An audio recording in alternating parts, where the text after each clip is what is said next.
हाँ प्रिय विद्यार्थियों, नमस्कार। आज की कक्षा में हम बात करेंगे कक्षा 12 की, जो ऐच्छिक विषय के रूप में अंतरा पाठ्य पुस्तक आपके पाठ्यक्रम में लगाई गई है। अंतरा पाठ्य पुस्तक का दूसरा अध्याय और दूसरे अध्याय का नाम है सूर्यकांत त्रिपाठी निराला।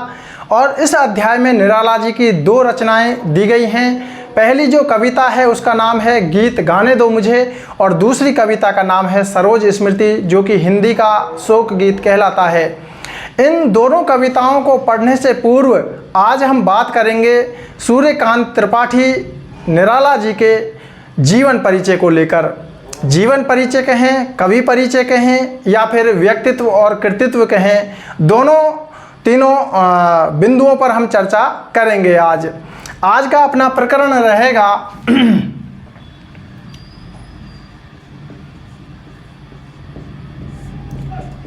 कवि परिचय। कवि परिचय। और आज के अपने जो कवि रहेंगे वो रहेंगे सूर्यकांत त्रिपाठी निराला।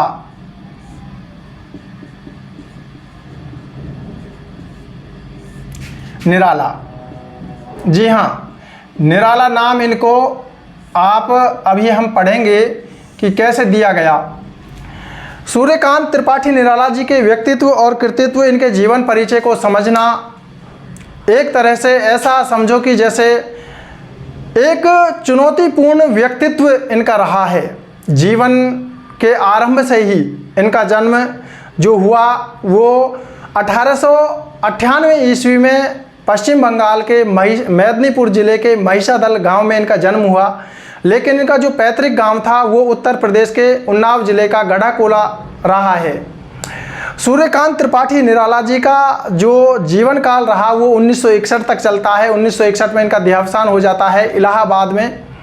इनका जो जीवन रहा है वो प्रारंभ से ही चुनौतियों भरा रहा है, चाहे वो सामाजिक स्तर पर हो, चाहे वो आर्थिक स्तर पर हो। हमेशा संघर्ष करते हुए इन्होंने जीवन जिया है। ऐसा कहा जाता है कि 3 वर्ष की अवस्था में इनकी जो माता हैं उनका देहावसान हो जाता है। जीवन आगे चलता है और उस जीवन काल में जैसे ही इनके पिताजी का जो है स्वर्गवास होता है, पिताजी इनको छोड़कर चले जाते हैं, उसके बाद जो गृहस्थी है उसका सारा भार इनके ऊपर आ जाता है।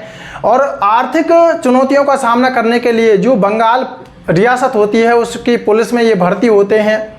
वहाँ कुछ दिन समय निकलता है, इनका सूचना मिलती है कि पत्नी जो मनोहरा उनका नाम था, उनका सूचना मिलती है कि उनका भी देहावसान हो जाता है। पत्नी की मृत्यु ने इनको अंदर तक जो है झकझोर कर रख दिया, तोड़ कर रख दिया पूरी तरह से। फिर उसके बाद इनका जीवन आगे बढ़ता है। ये वहाँ से जो है रामकृष्ण परमहंस मठ बेल्लूर कर्नाटक चले जाते हैं, वहाँ रहते हैं कुछ समय।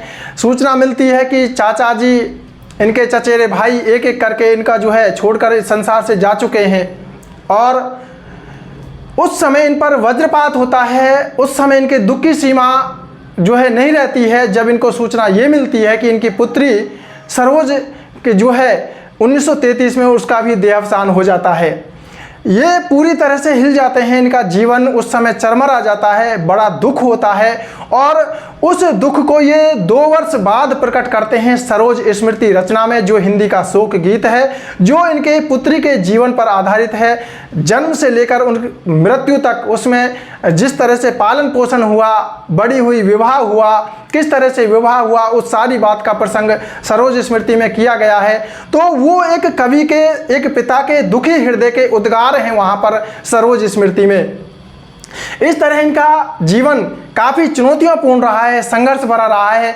और उसी के चलते जो इनकी शिक्षा है वो अच्छे से नहीं हो पाती है। 9वीं कक्षा तक ही इनका नियमित जो है जो शिक्षा है वो हो पाती है। उसके बाद एक बार क्या होता है कि अपने ससुराल चले जाते हैं। ससुराल जाते हैं, सुबह उठते हैं तो पार्श्व भाग से बगल से एक मधुर कंठी, किसी कोकिल कंठी आवाज़ आती है। वहाँ पर सुमधुर संगीत को सुनकर, आरती की उस सुबह सुबह सुनकर इनको बड़ा उस पर मुग्ध हो जाते हैं निराला जी।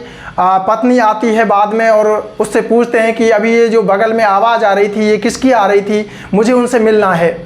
तो वहाँ पर मनोहरा उनके सामने ही होती है। वो कहती है वो मैं ही हूँ। तो वहाँ से पत्नी की प्रेरणा से साहित्य और संगीत में इनकी जो है रुचि बढ़ती है, साहित्य संगीत की तरफ ये अग्रसर होते हैं। फिर उसके बाद इनका जीवन आगे बढ़ता है। ये ऐसे कवि हैं निराला जी जो शुरुआत से ही प्रगतिवादी रहे हैं। हिंदी के आधुनिक काल की अगर हम बात करें तो हिंदी के जो आधुनिक काल है उसको हमने अनेक 6-7 खंडों में विभक्त किया है। शुरुआत में पुनर्जागरण काल, हम उसको नवजागरण काल रामविलास शर्मा ने कहा है, उसको पुनर्जागरण काल के बाद जागरण सुधार काल, उसको द्विवेदी युग भी कहते हैं। और उसके बाद निराला जी आते हैं छायावाद से लेकर, छायावाद के बाद जो अगला दौर आता है प्रगतिवाद, और उसके बाद अगला वाद आता है जो प्रयोगवाद। इन तीनों धाराओं में इन्होंने लेखन कार्य किया है, छायावाद, प्रगतिवाद और प्रयोगवाद। वहाँ से इनका जो है तीनों धाराओं में ये लेखन कार्य करते रहे हैं। निराला जी ऐसे कवि हैं जिन्होंने हिंदी में एक अलग परिपाटी, एक अलग परंपरा जो है विकसित की है। इन्होंने हिंदी में मुक्त छंद की जो है कविताओं को लेखन कार्य प्रारंभ करने का श्रेय इनको ही जाता है। मुक्त छंद को हम रवड़िया केचुआ छंद भी कह सकते हैं, यानी मुक्त करो कविता को, चिरबंदनी कविता को। तो वहाँ से जो छंदबद्ध कविता थी, उस छंदबद्ध कविता से ये मुक्त कविता की ओर लेकर हिंदी को जाते हैं।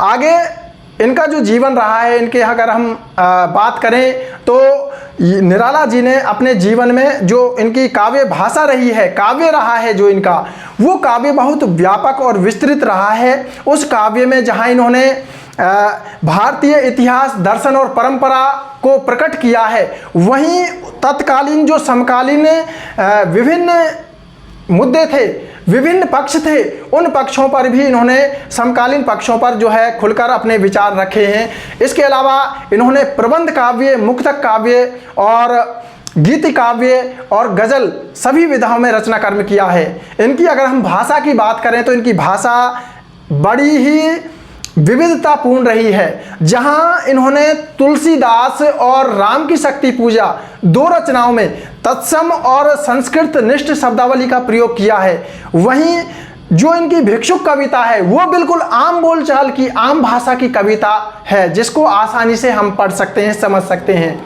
इनकी जो काव्य भाषा रही है, उस भाषा में बाह्य आडंबर नहीं है, शब्दों की मितव्ययिता है, उसमें कसावट है उसमें, और अर्थ का गंभीरता है, अर्थ की गंभीरता लिए हुए इनकी भाषा रही है।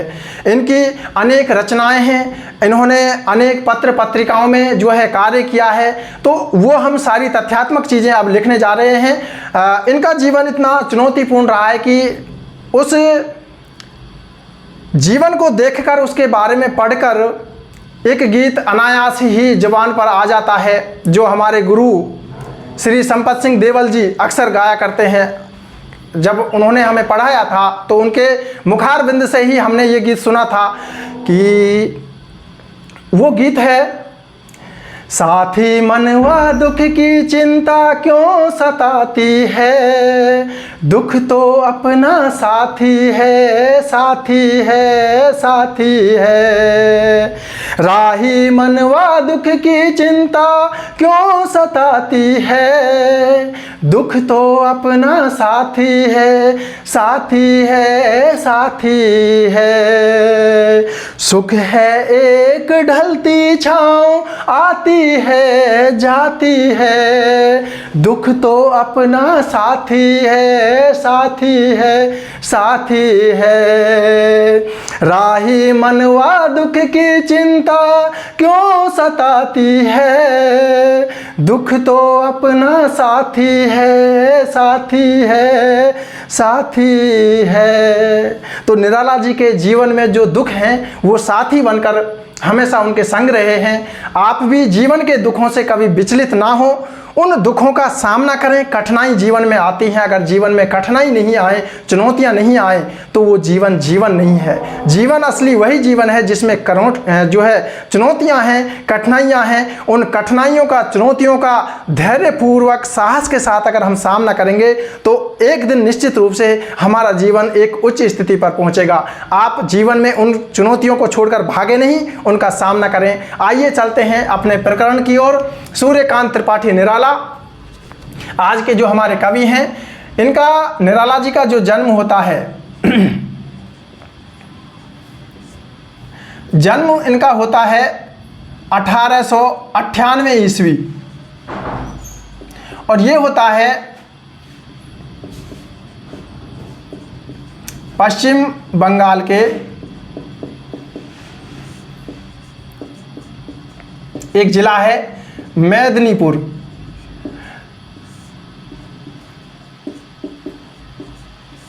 मेदिनीपुर जिले के महिषादल गांव में।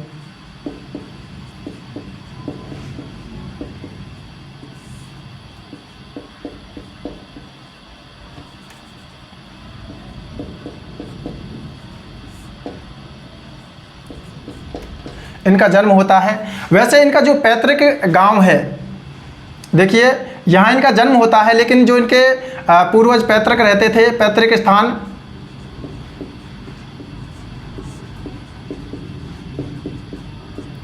वो है उत्तर प्रदेश का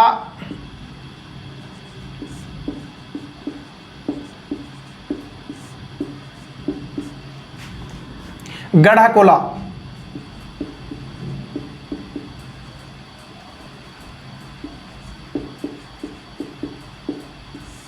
ये उन्नाव जिले में आता है। ये इनका पैतृक स्थान है। अगर हम बात करें निराला जी की मृत्यु की,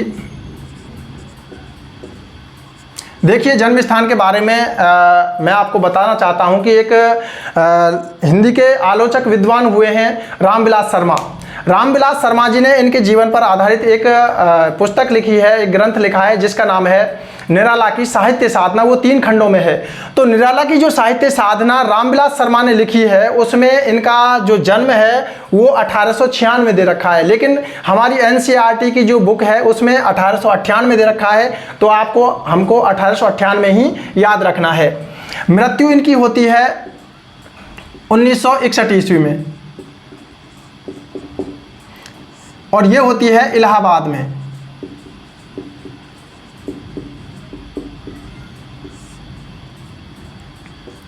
इनका बचपन जो है चुनौतियों रहा, तो वो भी हम लिख लेते हैं।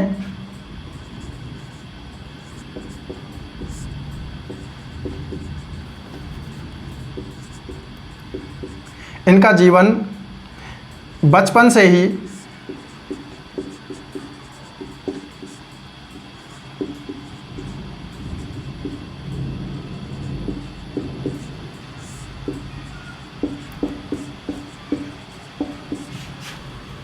कठिनाइयों भरा रहा।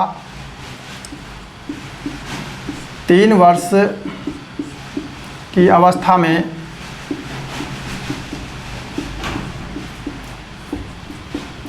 माता एवं उसके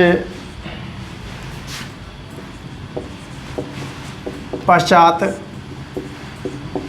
पिता, फिर 1918 में पत्नी एवं चाचा, चचेरे भाई और अंत में पुत्री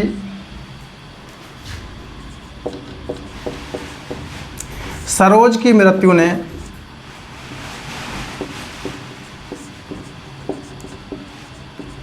इनको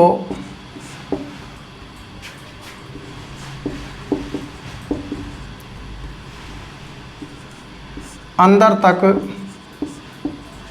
झकझोर कर रख दिया।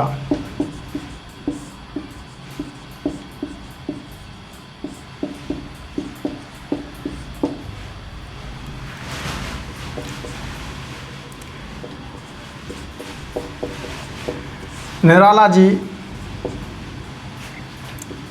की विधिवत शिक्षा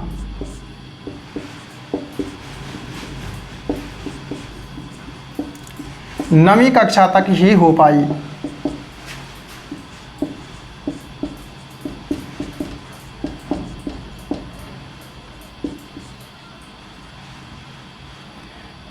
बाद में पत्नी की प्रेरणा से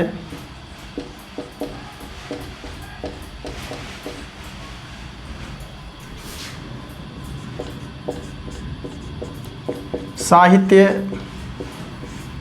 एवं संगीत में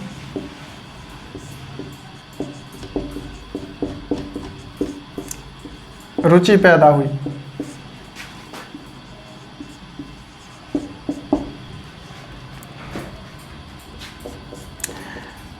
निराला जी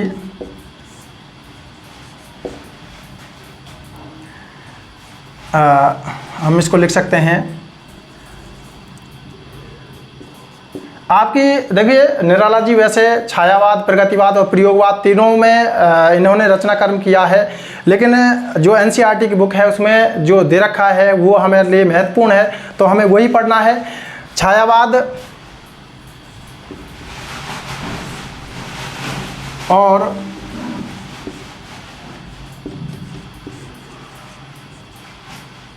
स्वच्छंदवाद के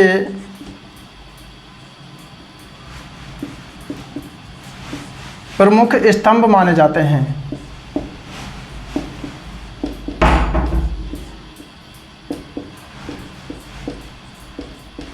छायावाद और स्वच्छंदवाद के प्रमुख स्तंभ माने जाते हैं। अभी हमने बात की थी कि निराला जी ने हिंदी में एक नया काम किया था, मुक्त कविता। तो इन्होंने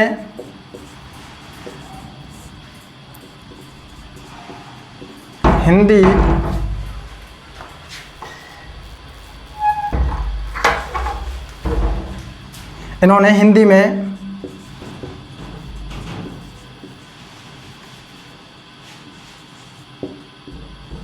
छंद मुक्त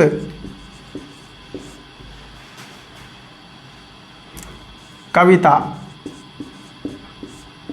प्रारंभ की, जिसे रबड़ या केचुआ छंद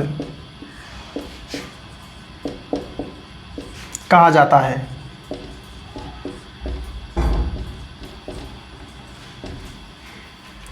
रबड़ या केचुआ छंद कहा जाता है। देखिए इनकी एक रचना आई थी जूही की कली, जो आई थी 1916 ईस्वी में। 1916 ईस्वी में लिखी गई जूही की कली को निराला जी अपनी पहली रचना मानते हैं।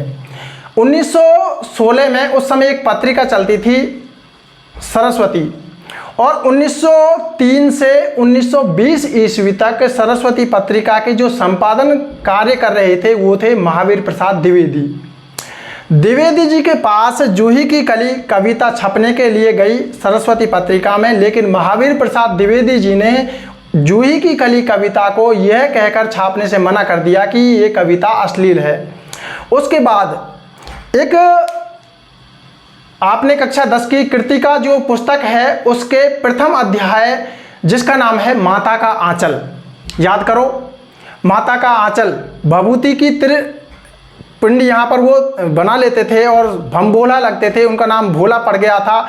और एक बार बिल से मूसक को निकालने के लिए उसमें पानी डालते गए, लेकिन मूसक राज के स्थान पर वहाँ पर नाग देवता प्रकट हो जाते हैं, और नाग देवता जैसे ही प्रकट होते हैं भागते हुए सभी जाते हैं, इधर उधर छुप जाते हैं, और भोला सीधा अपनी पिताजी को छोड़कर अपनी माता के आंचल में वहाँ पर शरण लेता है। देखिए वही भोला है ये, जो मतलब पूरी तरह से दिन भर अपने पिताजी के साथ रहता था, और जब संकट का समय आया तो अपनी माता के आंचल में जाकर सहारा लिया।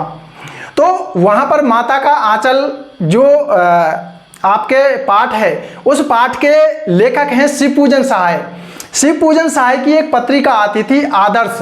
उस आदर्श पत्रिका में इनकी जो कविता है जूही की कली, जो 1916 में लिखी थी इन्होंने, वो प्रथम बार प्रकाशित हुई, और उसके बाद 1921 ईस्वी में वो सुधा पत्रिका में प्रकाशित होती है। तो इसको हम लिख लेते हैं, मुक्त छंद छायावाद के प्रमुख स्तंभ हो गए, शिक्षा हो गई।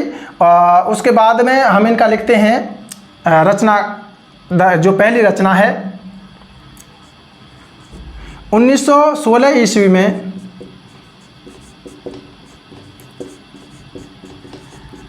निराला जी की रचना जूही की कली।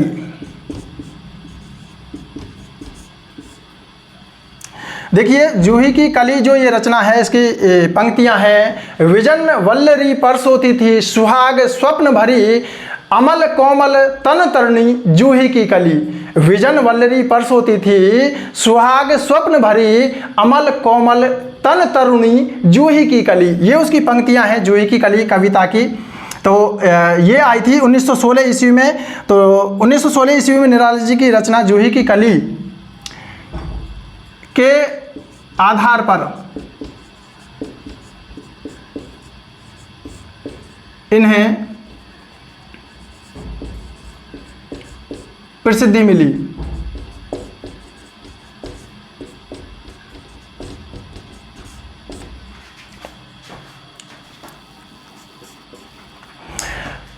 निराला जी ने कई पत्रिकाओं का संपादन कार्य किया है, जिनमें मतवाला, समन्वय और सुधा, वही सुधा 1921 में जो जूही की कली को छापती है। तो इन्होंने आपने मतवाला, समन्वय एवं सुधा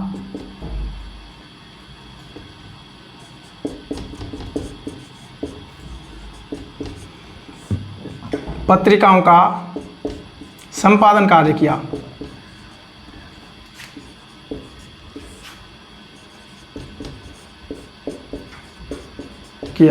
तीन पत्रिकाएं हैं, मतवाला, समन्वय और सुधा। देखिए ये जो मतवाला पत्रिका है, इस मतवाला पत्रिका के एक संपादक रहे उस समय महादेव प्रसाद।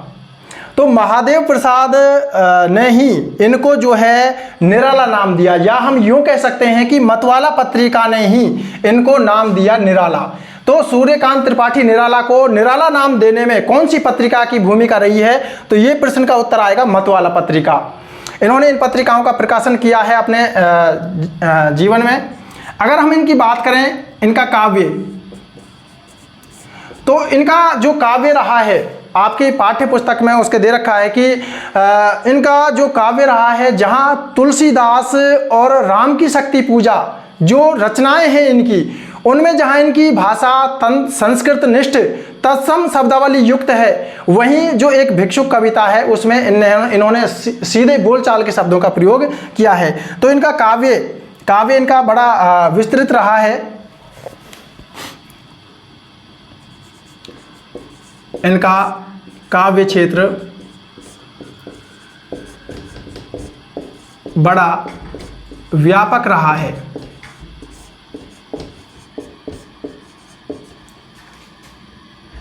जिसमें भारतीय इतिहास, दर्शन,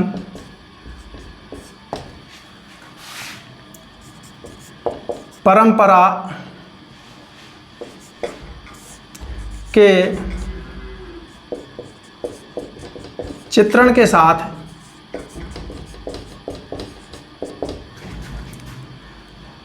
तत्कालीन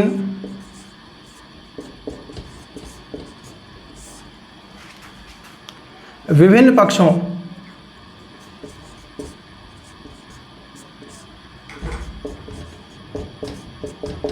को उजागर किया गया है।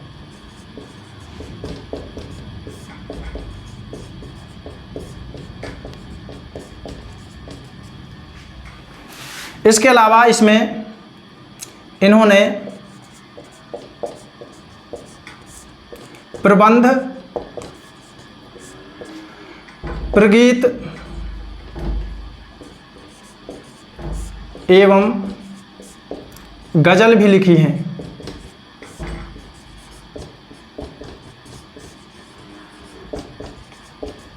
गजल भी लिखी है इन्होंने।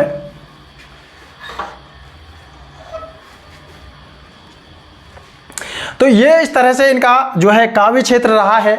आगे हम बात करें देखिए आप ये लिख लेना, क्योंकि स्थान थोड़ा कम पड़ रहा है तो उसकी वजह से ये यहाँ से हिसाब करना पड़ेगा।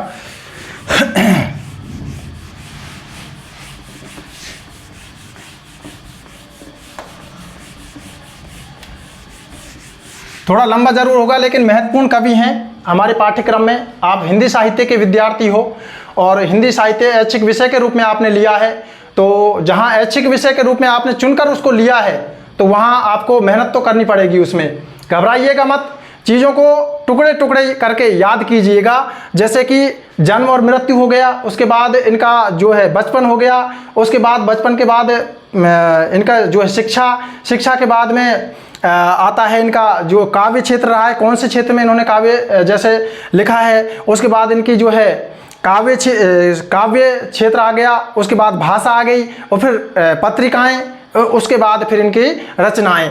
तो आसानी से हम टुकड़ों में बांट के अगर याद करेंगे तो आसानी से याद हो जाएगा। यहाँ हमने इनके काव्य की बात की है, उसके बाद बात करते हैं हम इनकी भाषा शैली।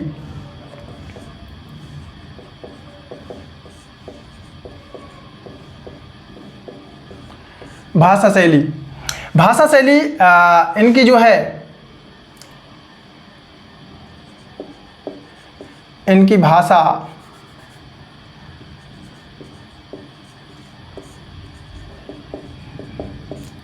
में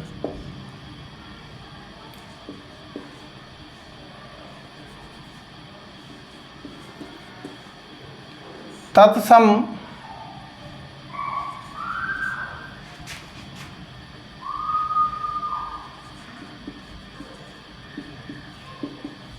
शब्दावली के साथ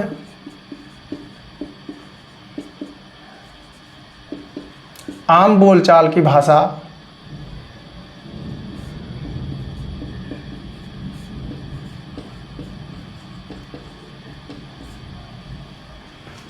जिसमें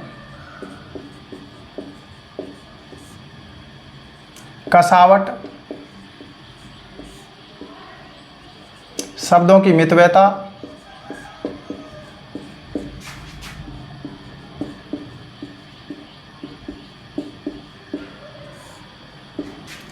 और अर्थ की गंभीरता है। अब हम बात करते हैं इनकी रचनाओं की। रचनाएं कौन कौन सी हैं इनकी, उन रचनाओं को एक ट्रिक के माध्यम से हम आसानी से याद कर सकते हैं। APG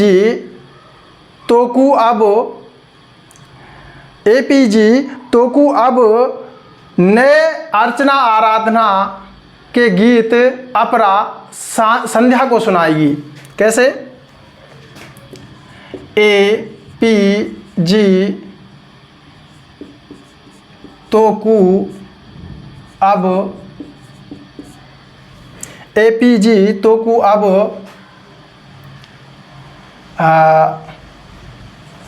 नए गीत अर्चना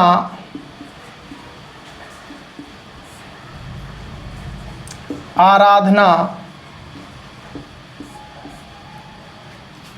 एपीजी तोकुअब नए गीत अर्चना आराधना अपरा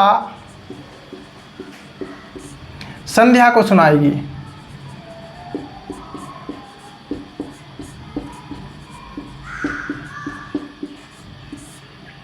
ये इस ट्रिक के माध्यम से हम इनकी रचनाओं के बारे में याद कर सकते हैं।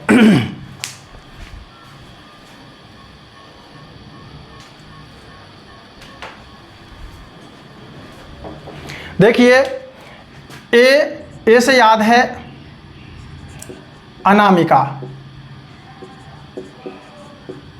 अनामिका एक रचना का नाम है। यहाँ पी से याद करेंगे परिमल। जी से याद करेंगे गीतिका।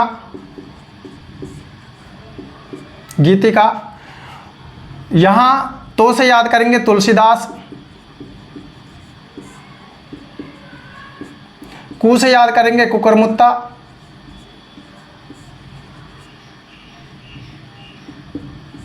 कुकुरमुत्ता, और ऐसे याद करेंगे अणिमा, वैसे याद करेंगे बेला, नए से याद करेंगे नए पत्ते, गीत से याद करेंगे गीत गूंज, इसको हम गीत कुंज भी कह सकते हैं। अर्चना, आराधना, ये अलग से पृथक रचनाएं हैं इनकी। अपरा एक रचना है, और संध्या, इससे याद करेंगे हम संध्या काकली, संध्या काकली। तो ये इनकी रचनाएं हैं।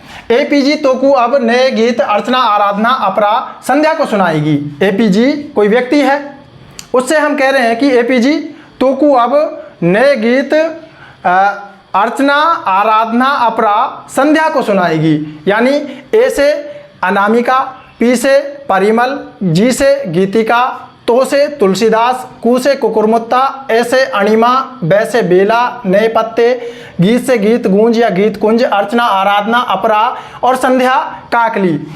अपरा जो रचना है निराला जी के जीवन में प्रकाशित होने वाली, छपने वाली अंतिम रचना है उनके जीवन काल में, और जो संध्या है वो उनके जन्म के बाद प्रकाशित होने वाली अंतिम रचना, यानी सबसे जो अंतिम रचना हम संध्या काकली को कह सकते हैं।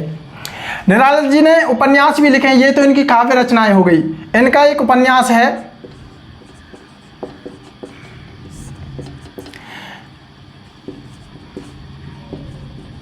बिल्लेसुर बकरिया, बिल्लेसुर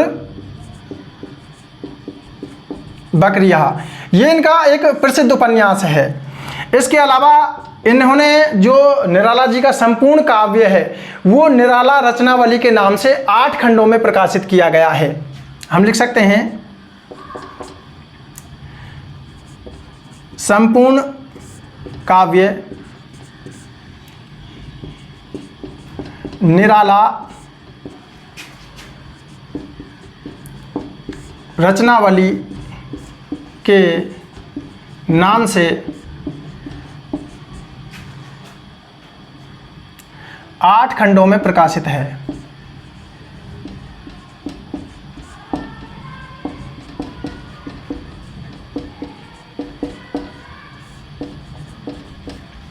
तो ये इनका जीवन परिचय रहा है निराला जी का। आपको ज़्यादा कठिनाई नहीं आनी चाहिए।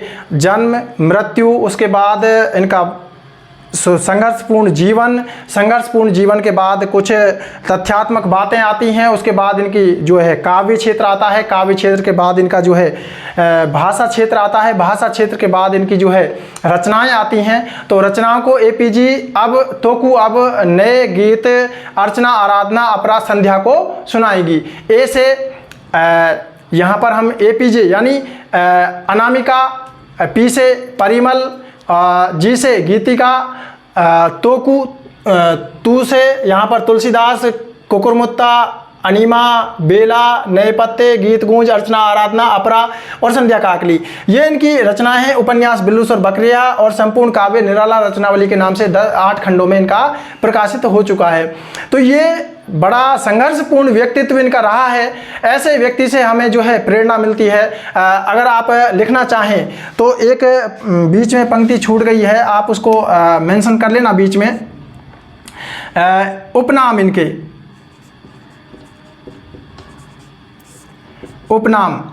इनके उपनाम देखिए। इनका जन्म रविवार को बसंत पंचमी के दिन हुआ था। तो इनका मूल नाम था वो मूल नाम तो इनका सूरज कुमार या सूर्य कुमार रखा गया था। सूरज कुमार, सूरज या सूर्य कुमार इनका मूल नाम रखा गया था। उसके बाद इनके अनेक उपनाम पड़े हैं। इनको हम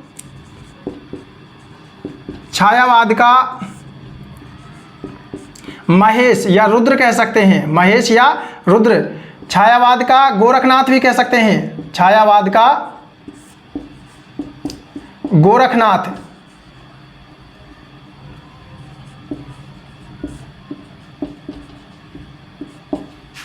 नाथ इनको कह सकते हैं। इसके अलावा एक कवि हुए हैं अज्ञे।